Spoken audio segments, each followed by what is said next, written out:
Una de las lecciones útiles para México precisamente tiene que ver con eso, la modalidad con la que el gobierno involucra a su pueblo, a su ciudadanía. En muchos países, es el caso de lo que está ocurriendo ahora en Europa Occidental, parcialmente ocurrió en algunos países de Europa, sobre todo los que tuvieron la mayor intensidad epidémica, acudieron a un recurso de coerción.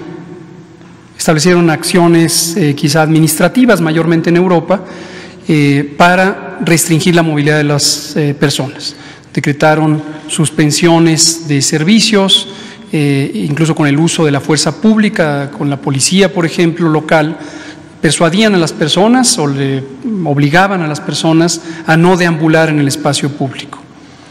En otras regiones, en América, por ejemplo, múltiples países de la región han acudido a versiones incluso más extremas, el uso de las fuerzas militares, por ejemplo, pero en general con una visión de que se tiene que forzar a los ciudadanas y ciudadanos a no deambular en el espacio público. El Gobierno de México consideró este tipo de situaciones desde la planeación de su estrategia, desde enero. Estamos hablando de las primeras 2 y 3 semanas de enero.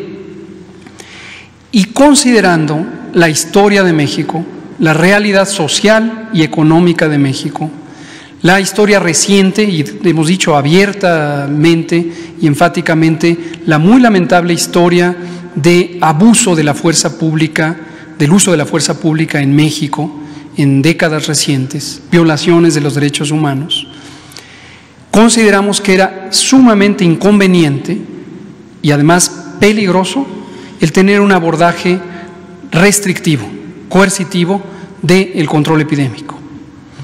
Y tomamos el cuidado de diseñar una estrategia de mitigación, es decir, la Jornada Nacional de Sana Distancia, una estrategia de reducción de la movilidad de los contactos entre personas en el espacio público, que no tomara como sujeto al individuo.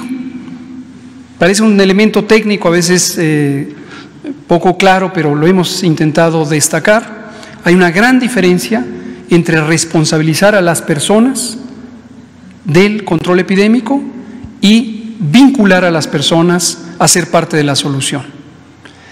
Cuando se opta por la coerción, el gobierno en cierta manera se distancia de su ciudadanía, se distancia de su pueblo y le impone restricciones sin que haya mayor diálogo, mayor involucramiento, porque lo que le está diciendo es: te vas a tu casa o te vas a la cárcel, como ha ocurrido en algunos lugares.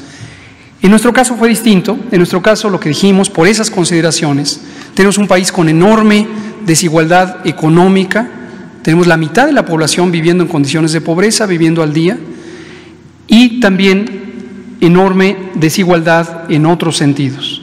Y lo que ya dije, la historia reciente de abuso del poder público. Entonces, el sujeto de la acción de control, de mitigación, para nosotros ha sido las situaciones que hacen que las personas salgan de su casa y se congreguen en el espacio público.